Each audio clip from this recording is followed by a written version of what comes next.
Well, good evening, everybody. It is the final day of the weekend for the 2020 NFL Draft. My name is Travis Pipes. I am sitting in the Butler, Wisconsin studios for Double Coverage Radio. Sitting alongside me in Oshkosh, just across the street from UW Oshkosh Titan Stadium, my co-host Dave Mogensen. Dave, how you doing tonight? Doing excellent, Travis. Good. Looking forward to doing some recap discussions related to the Packers 2020 NFL Draft. And boy, is there a lot to discuss. Just giving your takeaway a little bit earlier this week on the potential scenarios involving players that could potentially be drafted, skill position groups that we were targeting, and some would say we definitely swung and missed on a number of those projections. Let's get right into it. What is your biggest takeaway from the draft? What's your biggest sort of evaluation point for Green Bay's 2020 class? I think there's two things everybody's kind of think about. The first one is most people, us included, national pundits, all the armchair drafters, and all the armchair GMs, we're still drafting it with that mentality of the offense that they've run for Aaron Rodgers most of his career. And in that kind of offense, the needs that we were looking for was, hey, we need another wideout because we're going to put four wideouts out there at a time and chuck the ball over the field. We need some more athletic offensive tackles. And in reality, the Packers are looking to shift into a different model, the model that they obviously brought Coach LaFleur in for, and that ties in more into what you see the San Francisco 49ers doing, and you work that Shanahan tree all the way back to Mike Shanahan and the Denver Broncos in the mid-'90s, and they're looking to shift into that kind of scenario. So everybody was kind of thrown off because they were looking for something that the Packers are trying to transition away from. Yeah, it's interesting. There is a little bit of that element of holdover, right, from the Mike McCarthy era in the offense. Talk to us a little bit about our perspective, right, on having like a 1A wide receiver. Do we really need a dominant name player on the other side of the perimeter in this offense in the way that LaFleur is looking opposite of Devontae Adams? Yeah, I think there's a couple ways to think about that. Obviously, the more talent you have, the better, right? So it's not like they weren't trying to get that 1A type receiver.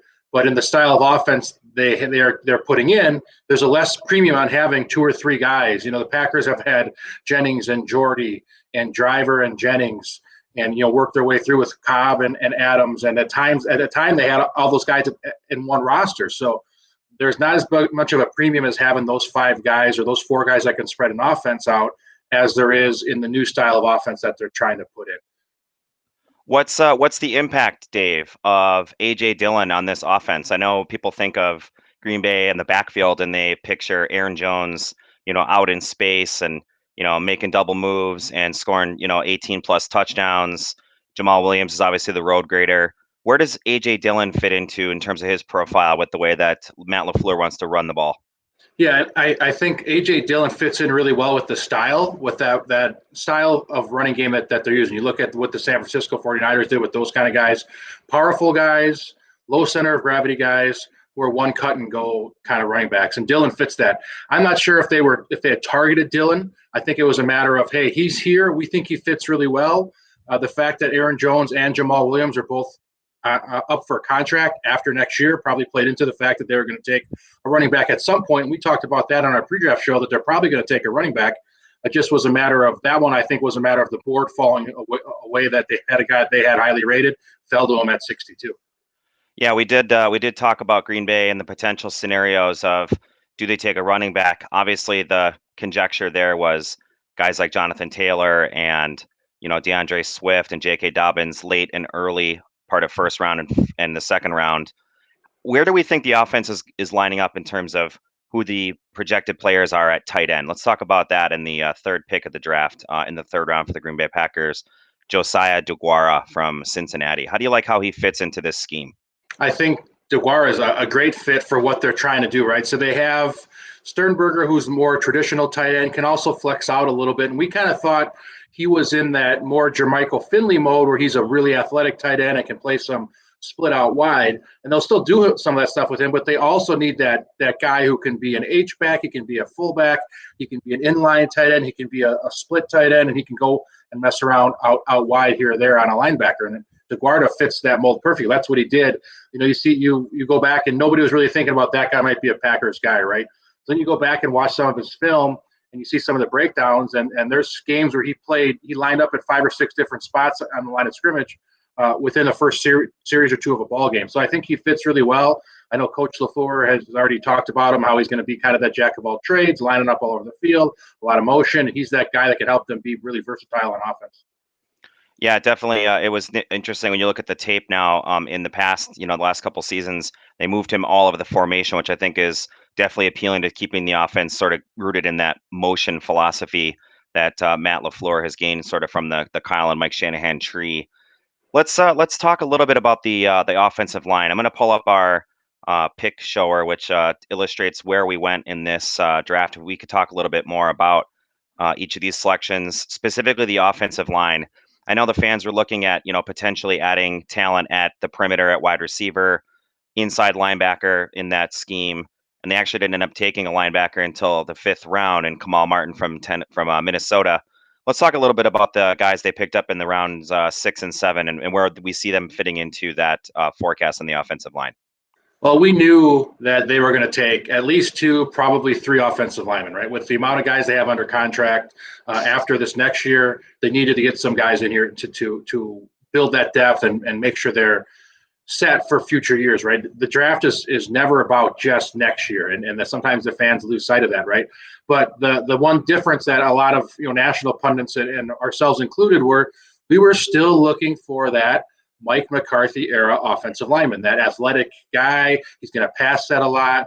And they were looking for a little bit more of road graders, guys that, they're still going to run the zone scheme. It's going to be a little bit different zone scheme, but they want powerful run blocking guys. And they got 3 guys. I know John Runyon's been linked to him a lot, John Runyon Jr. for the duration of the draft process. So he's a guy that we thought might be taken. But the other 2 guys, Hansen and Stepniak, are not guys that anybody really thought was going to be Packer guys. They're guys that maybe if there any knock on them is they need to improve against speed rushers and improve in their pass sets and stuff like that. But from a run game perspective, both those guys are big, brawling, mauling type of guys that'll fit in really well with where the offense again is going to compared to where it has been for the last 10 years of Aaron Rodgers' career. So Simon Stepaniak and John Runyon, both guys you just mentioned. Where do we see Elgton Jenkins moving around the formation, given his experience to kind of flex in and play? Yes, I could play right tackle in a pinch. Yes, I'm more of a consistently true guard in the formation. Do we see some of these players? Was versatility a part of the conversation that this coaching staff had in evaluating the tape? I think that probably is always something that's part of their conversation, right? Guys can do a little bit more. I do think they'll keep running at tackle. Knowing that he played left tackle in college, they probably think they can maybe slide him in the right and get that competition with Ricky Wagner and see which one takes it. First year, more than likely Wagner becomes a starter, but having Runyon there to back him up. And the other thing is, maybe Runyon can, his dad was an all-pro left tackle for a long time in the NFL. Maybe he's a guy that when they have to make a decision after next year, if they keep Bakhtiari, they keep Lindsley, the writing's on the wall. They're probably not going to keep them both based on this draft. So maybe Runyon comes out and he really does really well as a rookie, and they start having that conversation internally of which of those guys do we sign to that next big contract. I mean, is there a reality? Do we live in a world that David Bakhtiari is not protecting Jordan Love and or Aaron Rodgers' blindside? I think we definitely live in a world where as guys go up in that age, they're going to have that risk reward, right? The big thing that NFL teams operate on, even more than any other sport, is they want to pay guys based on what they're going to do, not based on what they did. And for as great as David Bakhtiari has been, arguably the best left tackle in football the last 5 years, he's going to be 1 year older. They're going to have to decide, what does he want? He's going to want his last big contract, and he's going to feel that he deserves it. And they're going to have to decide whether they think that that's going to come to fruition with the production he's going to have post-contract, as opposed to basing on what he did the last couple of years. Yeah, let's keep talking a little bit about this left tackle bookend conversation. Laramie Tunsil. Anybody that followed sort of the news, sort of minimized the fact that Laramie Tunsil signed the richest contract for an offensive lineman in the history of the NFL. I want to say the contract somewhere in the ballpark of $52 million guaranteed, with $47 million guaranteed at signing, which for an offensive tackle is a mammoth investment. Clearly, Houston is designed from a power scheme to go through him in that situation. How does David Bakhtiari fit into the Laramie Tunsil conversation? Age not being part of the equation. I mean, if you look at track record, right, he's proven to be a better player. I mean, it's not a knock on Tunsil at all. He's obviously a good player, but David Bakhtiari has proven year in and year out. If you look at perception, and then you also look at like Pro Football Focus and some of those different sites that do a lot of the metrics, he's consistently in the top 1% of offensive tackles. So if you're looking at where he thinks he should probably be after this year, he's probably going to want to be in that discussion as highest paid offensive tackle in the league. And that's where you get to that point of how the Packers have to decide, hey, how good is Runyon doing? Is Ricky Wagner going to be good for a couple more years? Can we get by and save money here because we have two really good guys, and then use that money for something else down the road? That's a question that they have to consider. Yeah, absolutely. Nick Hardrath, who is tuning into the show tonight, said Simon Stepaniak is strong, 37 reps on the bench at the combine, which is second most out of all the linemen. Nick, just wanted to say thanks for tuning into the broadcast, and I appreciate you taking part of that. Yeah, 37 reps on the bench. I'm pretty sure I could get maybe half a rep with a couple spotters. What does that mean to you in terms of strength and how that projects? Stepaniak's a guy that looks like the part of a plug-and-play interior lineman. Where is his biggest weakness in terms of where he was drafted in the sixth round? I know Indiana, on paper doesn't scream offensive linemen. They're not paving the way for future starting, NFL quality running backs. Where is the versatility a problem with a guy like Stepaniak? Where does he make his mark in that running game? I think, like we talked about that right at the beginning here, is I think Stepaniak is a guy who is ideal for what the Packers are trying to do. He's a guy that was probably either not on a draft board or graded very low for a team like Kansas City Chiefs, right? His biggest weaknesses, if you look at all the scouting stuff that he has, is interior pass protection, right? Fast guys, you get a real fast three technique or a fast nose guard, he's going to struggle. He's going to struggle with his pass sets. He's going to struggle with his agility there. So those are the spots that I think he struggled, and that might drop him down from being a day one or a day two pick.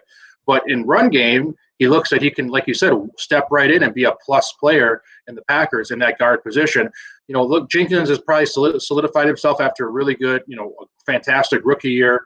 But that right guard spot, Billy Turner had his ups and downs. Lane Taylor's still there. That's a spot where they're probably going to have pretty wide open competition, where a guy like Stepaniak could come in, and if he does really well, picks up the system, he could be a guy that's either in a rotation there or earns a starting spot. What do all these recent acquisitions mean for a guy like Lucas Patrick? I think that's a guy who's more than likely looking like he's on his way out, right? He's going to have some major competition for that 6th, 7th, 8th lineman spot in camp. He's a holdover from a previous regime. And, we all know in every major sport and in a lot of businesses, right, when a new guy comes in, some of those guys from the previous regime aren't thought of as highly, even if they have high potential guys. So Lucas Patrick has always been a really high ceiling guy. And a new regime might come in and go, yeah, I'm not going to wait around and wait for that ceiling to come to fruition, and time to move on to a guy that I want and a guy that I brought in. Right. Yeah. The idea, right, is that we're not looking for the next Jason Spriggs necessarily. On paper, he projects as sort of a plug and play right tackle with the capability to play both interior guard positions. Who is your favorite pick of the draft for you outside of the obvious Jordan Love? We can get into that part of the conversation here in a little bit. What does it for you as an offensive coordinator? How are you going to look at your game plan sheet and say, hey, this particular guy 1 to 3 seasons down the road changed the way that we game plan? Well, I think if you look at it from that perspective, right, which guy on that, if you exclude Love, right, because Love can be a kind of a game-breaking guy, and we'll talk about him in depth here in a bit. But if you take Love out of the equation, I think the one guy who can really change game plans is DeGuara, the third-round pick, the tight end, H-back, flex-back, right? Obviously the offensive line guys are key to it. A.J. Dillon, we're going to comp that his running style is very, very similar to Terrell Davis. So if he comes out and he's half the player Terrell Davis was, Packer fans are going to be happy for the next 10 years with A.J. Dillon running the ball, and they're not going to be worried about wasting a draft pick when you got Aaron Jones and Jamal Williams sitting there. But I think the tight end flex guy is the guy that can really help take this offense to another level. You have a guy who can stretch the field from the slot, a guy who can block the edge, a guy who can split out wide and do some different stuff, a la some of the better tight ends in the league. If you look right now, the Kelseys and the Kittles and, Gronkowski's back, and those are the guys that kind of put offenses over the top, and possibly Packers may have found a guy out of University of Cincinnati. Yeah, sticking with the theme of tight ends, if you're Robert Tonyan, what is this message sending to you? Obviously, they're going to bring back Mercedes Lewis to mentor the young guys. DeGuara is obviously in that conversation. Sternberger didn't get a lot of action in terms of being on the starting team, for the first part of the regular season. He did catch a touchdown pass, which bodes well, I think, for going into the offseason program. Although no, all that is virtual. If you're Robert Tonyan, what's the biggest challenge for you heading into this upcoming season? I think, again, he's a holdover guy, right? He was brought in under Mike McCarthy, very, very good pass catching guy in college. He has to kind of fit into the new system. But I do think, the way they're going, they're probably a 4 tight end team. I don't see them bringing in another fullback because they're going to use their tight ends like fullbacks, right? They're going to use those guys in different scenarios. So I don't think they'll replace the fullback position with a true fullback. They'll probably be a 4 tight ends on the active roster kind of position, and that means that right now, Tanyan's in a good position. They did bring in a free agent guy who I think has a high upside out of Prairie View A&M, but Tanyan right now has the experience, right, and he's a great pass catcher, and he has to fit into what they want to do. Yeah, he definitely he's had moments where he's splashed on plays, but he just hasn't been able to put it all together. Part of that is, I think, is obviously his ability to stay on the field, um, in the offense. The other thing I wanted to quickly go over here as we evaluate the rest of the picks in this first 7 rounds is um, everybody's talking about the potential impact of drafting your quarterback early. I think it's important now to kind of just go over the whole Jordan Love, for lack of a better word, on the online forums of the earth that follow the Packers fiasco. I personally think it's a great pick. I know we talked a little bit about the uncertainty of quarterback and how that affects your roster. Green Bay's also done it the right way for the last number of times, 2 times that they've had to make that call at signal caller.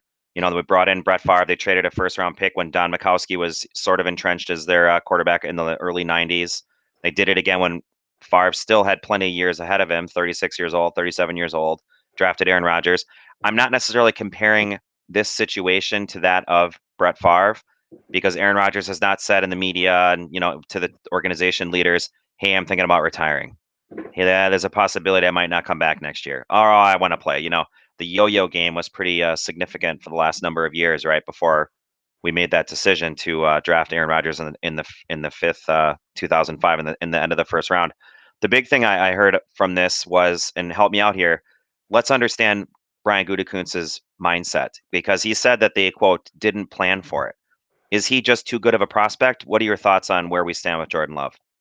Yeah, I think, and that's the biggest connection between what drafting Love and then drafting Aaron Rodgers in 2005 is I don't think they planned on either of those guys being there, right? They did their due diligence. They thought really highly of them.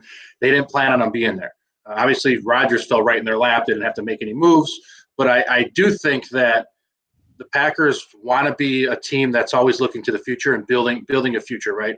You don't want to be in a position where you don't have a quarterback and then you got to find one. That's where you get into positions where you're trading multiple draft picks to go get Mitchell Trubisky, or you're going to take flyers on guys really early, and you're in a bad spot. So the fact that they got a guy who I think the Packers had the second pick in the draft this year, I think they would have probably picked Jordan Love because of the fact that I think that Coach LaFleur and Gutekunst loved him that much. They thought he was the second best quarterback behind Joe Burrow. So the fact that they were able to trade a 1 pick, go get him, speaks volumes to the fact that once they got in that area where he was there, they knew they had to have this guy in Green Bay. Yeah, I think it's important we focus on a couple of the metrics around. I'm not going to name the player, but I'm going to throw out a couple of statistics, and we can talk about the potential comp to where we see Jordan Love and how he profiles as a professional quarterback. So I'm thinking of a guy that played at sort of a mid-tier Division I program. I'm thinking of a guy that threw 29 interceptions over 3 seasons in college as a starter. And I'm thinking of a guy that potentially was knocked on his ability to run an offense, sort of a pro-style offense in terms of the reads you're making, running an air raid offense. Who are we thinking of in terms of who that might be in the comps? I mean, the people have thrown out all kinds of comps about Jordan Love. The last one I saw from upset Packer fans was Jay Cutler, like, oh, he's just like Jay Cutler. And I don't see any kind of thing in Jordan Love's play besides maybe arm strength, right? that connects him to Jay Cutler. But when you watch his film, I think the more and more you watch it, and then you watch film of Patrick Mahomes, you see a very similar style. Now, Patrick Mahomes is much bigger arm, right? And he has more arm talent than Jordan Love. Not to knock Jordan Love, but Patrick Mahomes is like a once in a lifetime arm talent kind of guy. So, Right. and their styles of play are very, very similar. And you sit here looking and you go, okay, did the Packers draft a guy who's even 75% as good as Patrick Mahomes? They're probably sitting good for another 10 to 12 years at the quarterback position. And you've got teams that would just kill. They trade their whole draft for 5 years to get even half the stability the Packers have had for the last 25 years. It's interesting that there's this much blowback, both from the fan base locally and I think from a national perspective, about Green Bay making a pick to anticipate the potential of, Aaron Rodgers sort of winding down. I think we said last time we were on the air that he's on the back nine of his career, to use a golf terminology. I mean, he's very clearly closer to the end than he is the beginning. Let's take a look at a little bit of a look at Jordan Love's highlights here that we have put together for you. Go ahead. Yeah, so we have just a couple.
Similar to Patrick Mahomes, right? In those first couple clips. And we're not here to do a major film breakdown, right? But you see those two clips where you put those two side by side, very, very similar, right? And then you saw a couple clips at the end there where it's stuff that Kyle Shanahan was doing.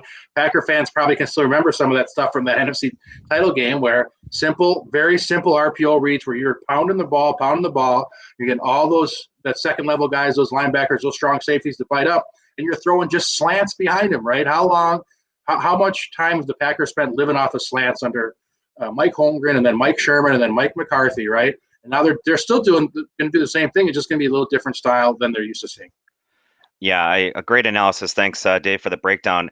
One of the things I want to just kind of touch on before we move on to the next element of our show today is, do you think Jordan Love would have been a top 2-3 player picked overall had he gone to Clemson, or had he gone to, Tennessee, or maybe a more of a name program than one that lives out in the Mountain West? How big of a factor was the level of competition in terms of evaluating his talent?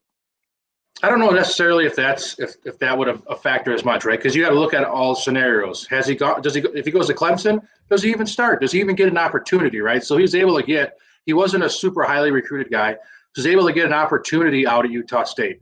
I think the biggest thing that had him fall to where he did was the fact that he didn't have the transition from junior year to senior year and the progression that people wanted to see. Came out of the gates, phenomenal junior year, right? Unfortunately, the record on the field didn't equate to the stats he put up as a quarterback, and they got a new coach in. They brought in a coach that Wisconsin football fans are very familiar with, Gary Anderson. I wouldn't say Badger fans are very happy with the way Gary Anderson progressed quarterbacks with his time at Wisconsin. So possibly not a great quarterback system in his first year, and the first year in a new system. That was his third offensive coordinator in 3 years. So he had all these things working against him from that aspect, and then he goes and has not a great statistical senior year. But once you got him in the combine and you got him, and looking at that film, all that stuff that he does really, really well jumps out at people. And it was, without a doubt, he's a first round prospect. And I think just those couple of things kind of kept him sliding down. Also, the fact that there are all the three really, really good quarterback prospects, there sitting in front of him too.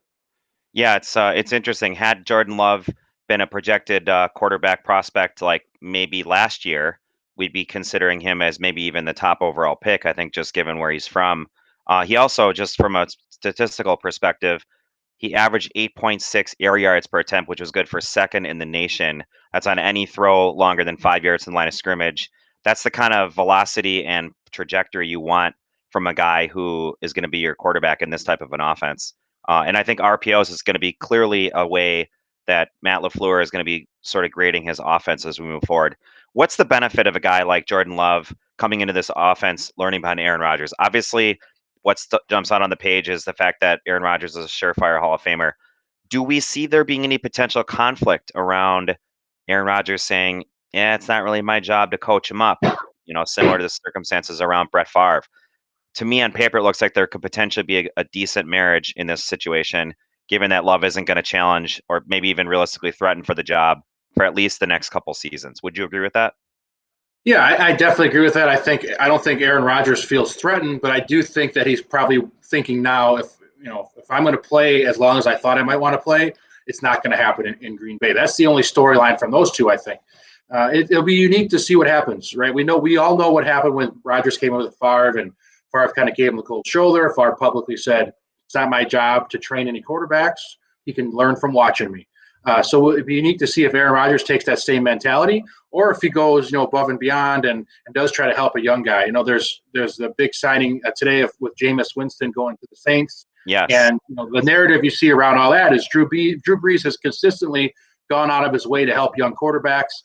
They say that's the reason that Drew Brees, year in and year out, he gets voted to the Pro Bowl. Most guys of his stature bow out of the Pro Bowl, but he goes every year because he wants to give back to the younger guys. So it's part of you can look at it this way. What does Rodgers want his total legacy to be, right? Does he want his legacy to also encompass training and helping prop up the next great Packers quarterback? Or does he want that thing hanging over his head, which hung over Favre's head really until they had that connection at the ESPYs, right? It hung over Favre's head that he was a jerk and he didn't help anything. And that, some of the other stuff, that the text messages and some of the stuff that ended with Brett Favre at the end of his career, kind of hung over his head until he and Rodgers were able to connect and publicly kind of squash it. Yeah, all valid points. Real quick, I know we touched on Jameis Winston signing a one-year deal with New Orleans, which is essentially going to be a backup role. Drew Brees is the penciled-in starter for Sean Payton for New Orleans. Is Taysom Hill the one that got away? Had we kept him, are we having the same conversation, or does Green Bay maybe go a different direction in the draft in the first round, other than Jordan Love, if he's on the roster? What are your thoughts on that? My thoughts have kind of been the same since he left. He'd been a nice guy to have on the roster, right? Because he can do things, and Sean Payton was unique enough, creative enough to get him to do some of those things. But I also don't think all Sean Payton won't say it publicly. Taysom Hill is not an ideal starting quarterback for an NFL team. It's just it is what it is. He's a great guy to use in different scenarios and doing different things. And if you have a creative guy behind the offense like Sean Payton is, you can have fun with him and he can be a weapon. But their signing of Jameis Winston just shows you that they also don't think that if Drew Brees got hurt, Taysom Hill's a guy that's going to lead them to a Super Bowl. Whereas they say, okay, Jameis Winston could be a guy that if Drew Brees got hurt, a la Teddy Bridgewater last year, come in and keep the boat going until Brees comes back. Yeah, he definitely seems like a guy that, jack of all trades, master of none, I think is the appropriate phrase, right? The descriptor. I don't personally see Taysom Hill as a 3, 5, 7 step drop guy who can make all the throws. It's nice to have that gimmick option in the offense. Obviously, that would have been beneficial, I think, at some stage. But again, I don't think he's a guy that's going to run your offense 90% of the time and be a guy that's going to throw for 3,000 yards. Obviously, he's played quarterback at a different level. He came out of Brigham Young. Let's talk a little bit about the defensive side of the ball in this draft. Vernon Scott, safety from Texas Christian, Jonathan Garvin, who profiles more as an athletic type edge, sort of a tweener defensive end. How do those two fit into the backfield, Vernon Scott with the safety group, and how does Garvin make his way next to the Smith brothers and Rashawn Gary? So let me start with Garvin. A lot of people were, if you look at all the Packers picks from a national pundits, there a lot of people end up they like the Love pick, right? And the gall it took to do that, and the foresight for the future. But Garvin's the one who's getting a lot of love because of the fact that people think that maybe he was, maybe he came out early. He shouldn't have come out as when he did. Had he come out next year, he'd have been a day one or day two pick with a guy with a tremendous upside, right? And you always hear that in NFL draft. This guy's potential is through the roof. So Garvin's a guy who fits really well with what the Packers are trying to do from a front seven kind of perspective with the Smiths and how they want to use guys and have guys that are versatile so he can play on the edge. If you watch film of Garvin, you'll see him playing, defensive end with his hand on the ground. You'll see him bumping inside a D tackle with his hand on the ground, and you'll see him standing up on the edge as well. All the same kind of stuff you see Desarius Smith doing for the Packers. So I think the fact that he kind of fits that mold, they don't need him to be very good this year. They don't need him to be anything but a solid special teams player and then learn from the guys they have ahead of him. But again, if you're looking, most NFL fans, Packer fans have looking to find a guy in this draft that was going to help them next year. And the reality of the NFL is the guys you draft are not going to help you more than likely unless you draft, a future Hall of Famer is not going to help you for 2 or 3 years down the road. And 2 or 3 years down the road, the Packers are going to, again, be in a position where what are they going to do with the Smiths? Contracts are they still playing to the level of their contract? If not, you got Rashawn Gary, and you maybe have Garvin sitting there to come and take the spot for one of those two guys. Yeah, Garvin, do we see him maybe jumping in the interior rotation with Tyler Lancaster and Dean Lowry and Montravius Adams and the rest of that group playing the nose, sort of filling the gaps, their role being the run stopping, sort of keeping the run contained? How does he fit into that projection as well? No, I don't think he's an interior guy except on obvious passing down. So when you see the Packers get into some of those creative third down packages where you have only one guy with their hand on the ground, you got Desarius Smith hanging out over the center. That's where he can maybe fit into that three technique kind of position where he may have his hand on the ground, but it's really just because they want to use his athletic ability, his speed against a guard as opposed to a tackle. And still bring some heat off the edge from the Smiths or Rashawn Gary. But I wouldn't be surprised if Garvin picks up the speed of the game and picks up the playbook and stuff. You could have a scenario where you got Kenny Clark on the nose, you got Garvin and Desarius Smith kind of floating around in the middle, and you got Gary and Preston Smith on the edge for a third and long situation. Yeah, definitely. I definitely think from an athletic perspective, Garvin could fit into that rotation with Gary and obviously on the edge. I think the thing that steps out to me is his ability to set the edge in the run game.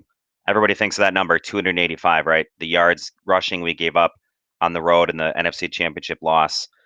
Vernon Scott, versatile safety, can come down in the box, make plays, in that front seven.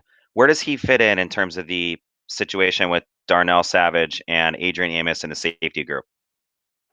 Yeah, I think again he's another versatile guy, right? So he's a safety who can be that combo of in the time in the NFL there was your free safety and there was your strong safety, right? And your free safety was your center field guy, and your strong safety was the guy that protected the middle of the field and came down and run support. With the rules changing and things like that, where you're not looking for that guy to be that hammer hitter, and you're going to get a penalty for that. So now teams are looking for guys that are versatile, that can kind of do everything, and they can roll their coverages to motion and play that way. So I think Vernon Scott fits really well in that Mike Pettin mold where he can play deep center field, he can play a cover two look, but he can also run up there and be a guy who's almost a third linebacker. He's over 200 pounds. He's over 6 feet tall. He's got a good frame, good body for that. He can walk up and be that extra linebacker. He can walk up and be run support.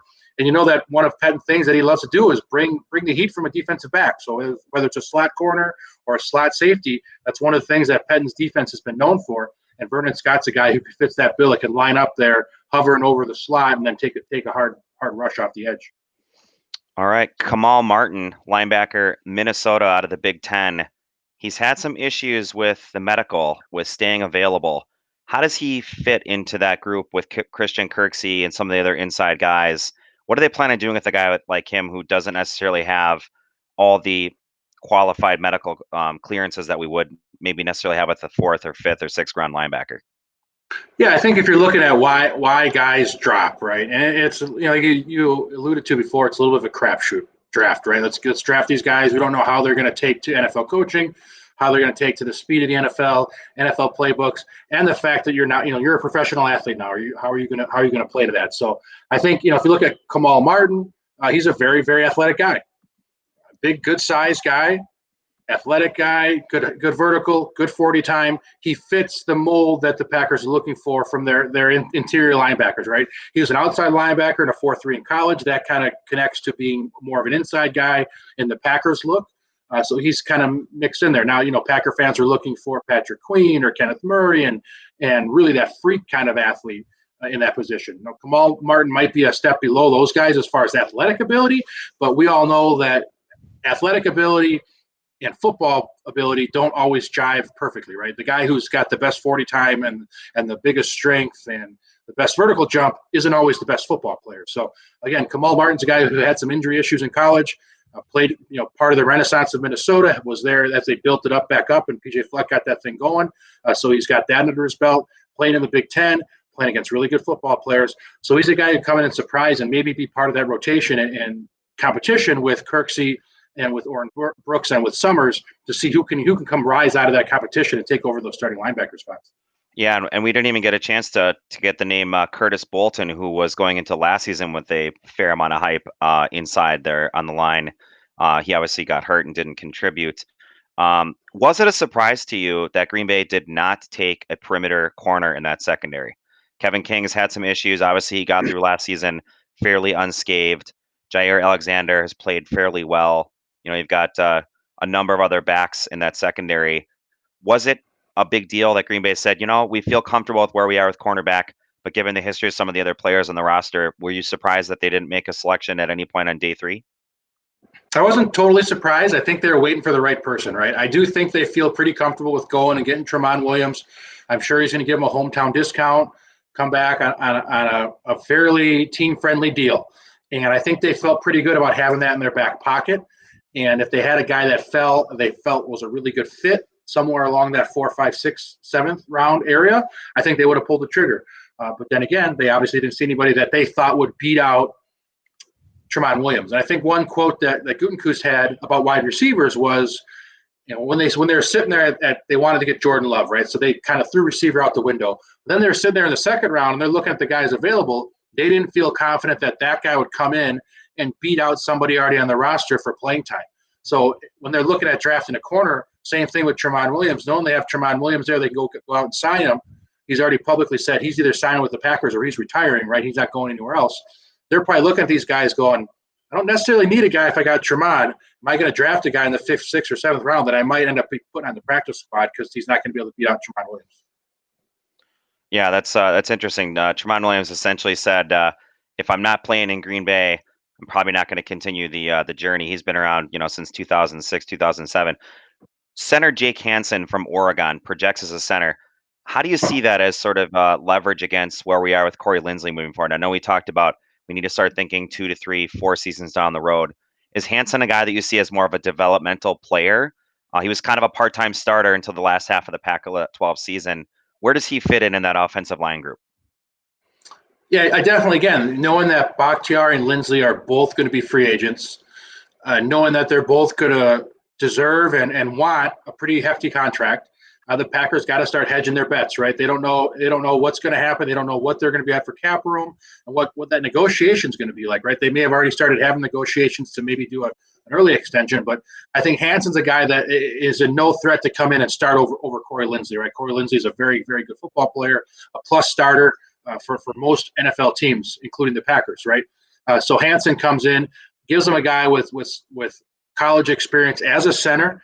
It's one thing for a guy like, Billy Turner could go play center in a pinch if something happened in a game, right? But there's a big difference from being able to play center in a pinch and being a center, right? There's a lot of responsibilities with being a center, especially at that level, as far as audibles and changing protections and making sure things are the way they're supposed to be, that are very intricate to playing center as opposed to some of the other positions, right? So I think Hansen's a guy that they feel is pretty good to come in, be a backup, compete to be that swing guy, right? So they're looking to probably suit up 7 to 8 linemen per game. You got your 6, counting Billy Taylor and Lane and Wagner. It gives you 6 guys, right? They're looking for who's that 7th and 8th going to be. Is it going to be John Runyon, Stepaniak, Hansen? The key to that is going to be which of those guys can do multiple things. So that 7th and 8th guy, one of those guys has to be able to play center, and one of those guys has to be able to play guard and tackle at a level they feel is good enough if something happened in the middle of a game that somebody could step in there. So I think that flexibility will be key those last couple of lineman spots on an active roster. Yeah, the bubble gets a little thin, right? The last couple spots in the offensive line. Versatility being the name of the game. We are tuning in here talking Double Coverage Radio's coverage of the 2020 Green Bay Packers NFL Draft. I'm your show host, Travis Pipes, and my co-host sitting alongside me in Oshkosh, Wisconsin, Dave Mogensen. Dave, let's flip the conversation here to a little bit of the undrafted free agent pool. This is always particularly one of my favorite times of the draft. You get to hear the stories of guys who went to programs all over the map that didn't have their name called the first three days through round 7. And let's talk a little bit about who we are looking at, maybe some difference makers on the roster that maybe potentially we could be seeing here if camp opens up this summer. Yeah, I mean, there's always a large amount of guys. Now, one thing that you're not going to see that you saw in previous years is you're not going to see that rookie minicamp where they also go out and bring a bunch of guys on weekend waivers, which is unfortunate. That where you got a lot of the small school guys and some of the WEAC guys and maybe some Badger guys that weren't on that first fringe. Those guys aren't going to get that opportunity, which is really unfortunate this year. But you're looking at a couple positions, right? The Packers, most teams always bring in a quarterback on this free agent and see what happens. Okay, but the one thing that Packer fans are probably looking at this list and praising to God is they got a wide receiver in this scenario, right? So they did bring in a wide receiver from Michigan State, a slot guy, Darrell Stewart. It kind of fits what Packers felt like we needed, right? He's not the big name guy, but he's a slot guy. He can do a little different things. So they have that in there. Again, you get more offensive linemen. They did go out and get some possible competition from a defensive tackle standpoint. I know those guys are listed at DNs on this list, but they're DNs in college, and they more project to the interior guys, the Lancasters, the Dean Lowrys with the Packers. But the one guy that really intrigued me going off this list and kind of looking up some of these guys the ones that I didn't know, one person that really intrigued me was Jordan Jones, Prairie View A&M.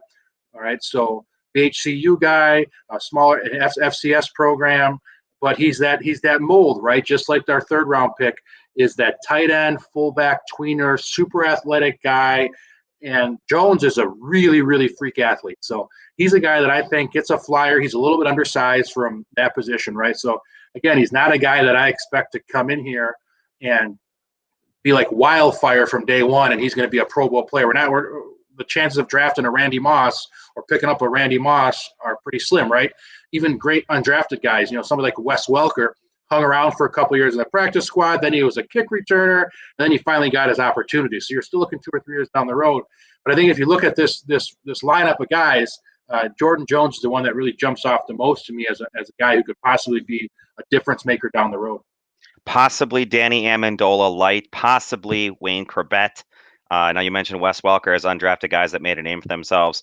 My tail of the tape from the undrafted free agent perspective, the pool, if you will, is you mentioned his name, Jalen Morton. He actually handed the ball off to Jordan Jones at Prairie View A&M. He a little bit of a versatile guy, threw for over 3,000 yards. Fits the mold. He's 6 foot plus, 226. He rushed for 1,000 yards in his college career. So he's a guy that could potentially sling it, or in those short yardage situations. Which again, I think you need guys that can run the RPO, right? That are going to be able to be a threat. Yep. That's kind of the key, I think, in terms of what we're trying to build here as we start to evaluate what this offense is going to look like. As we start to wrap up our coverage today of the Green Bay Packers 2020 NFL Draft, Dave, one football guy to another, you're the X's and O's. I'm the publishing deadline. What's the big storyline coming out of this draft for you if you're a Green Bay Packer fan today after everything has transpired? I think there's 2 big storylines, right? The first one we touched on is the changing of the guard, the moving. Last year was a fusion of the Mike McCarthy system and the Matt LaFleur system. I think we're going to see that obviously getting more closer to what Matt LaFleur wants to do as the base and start phasing out some of the McCarthy stuff that he put in, really probably because Aaron Rodgers wanted it. And the second part, which is something that Packer fans aren't going to want to hear, is there's a high probability that the people in the Packers front office feel like last year was a bit of a fluke. It was a 13-3 out of nowhere. They didn't expect to be 13-3 last year. They might not have thought their roster is a 13-3 roster. So they don't want to go out and load up a roster they feel like maybe is more like an 8-8 roster, a 9-7 roster. They want to start building and get back to a roster they feel is 13-3. Remember, there was how many close games last year? The Packers beat the Lions without ever holding a lead throughout any of the regulation time, right? So the Packers were a stone's throw away from 9-7 last year, 8-8 or 7-9. So as far as Packer fans see 13-3 NFC title game, and they think that we're right on the doorstep of the Super Bowl. Where one thing we, as Packer fans, we might want to start considering is the guys with the know-all, the guys who are in that office each and every day, or virtual office at this point, right? Might feel like last year was a little bit of a fluke. And as long as you have Aaron Rodgers, you can kind of stay in the game, but they really want to start building that roster to be a contender for years to come and not just put a couple guys in there and then watch the bottom of the roster fall out and they're sitting here at the bottom of the NFL for 2 or 3 years trying to rebuild. Yeah, I think that's an interesting point. Green Bay definitely looks the part to me on paper as more of a 9-7, 10-6, maybe 11-5 squad, just based on the numbers. If you do it just like a dice roll, the probability, right? The probability odds of Green Bay throwing down 13 wins in any season, that's an elite season. The '96 Super Bowl team, won 13 games. I think this team is more than just a couple of holes away, and I think there's a little bit of a misnomer, right, in the fan base that says, "Hey, we need a wide receiver that's going to be the end of this solution. We need an inside linebacker that's going to plug up the running game in defense."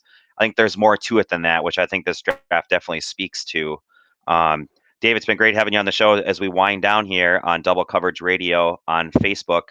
What is the biggest question about the offseason and being in a virtual environment? How does that affect Green Bay's ability to sort of do the install for Matt LaFleur in this transition to his new offense and his structure in general? I definitely think it's a hindrance, right? It's a hindrance that all the teams have to face. Especially for the new guys, for the young guys coming in, the rookies coming in, the undrafted guys. Like I said, the small school guys that aren't getting opportunity, is they aren't going to have that face to face coaching, and they're going to get in the virtuals. They're going to get in things like this set up, right? And they're going to have installs. They're going to do all that stuff, but it's not the same as having somebody there, being able to lean on obviously the coaches, but the other players, right? Some of the learning these guys are getting it's not in the field, not in the meeting room. It's after the practice, and it's going to the most senior guy in your position group saying, "Hey, I don't really understand this. Can you break it down to me a little bit better?" So there's a lot of things that people are missing, and they're going to miss until they can get back live into there. And hopefully by the time August comes around, we're in a position, globally where we can do that. And if not, we'll see what 2020 looks like. Yeah, it's neat to think. You've had the conversations. We've all watched ESPN. We've seen the highlight shows. Jordan Love said, I had a chance to talk to Aaron Rodgers. A phone call is great. That definitely maybe resolves the issue for a number of fans. But at the end of the day, playbooks need to be distributed. You need to get into the facilities. I think everybody's on the same page in terms of it from a competition standpoint. All teams are being treated equally in that sense. So it should be interesting to see how things wrap up as the off season continues and as we ramp up into the in-season sort of program with mini camps, everything being virtual, and hopefully training camp. What are we about 3.5 months out from training camp, which is just around the corner? So, Dave, it's been great having you on the show tonight. Always appreciate your feedback as we talk Green Bay Packers 2020 NFL Draft. Stay tuned to Facebook for any other issues of the Green Bay Packers coming up. Don't forget to check us out on the World Wide Web at www.doublecoverageradio.com. I'm your host, Travis Pipes. Dave Mogensen sitting over there to my left. Thanks, everybody. Have a great night, and we'll see you on the web. Go Packers.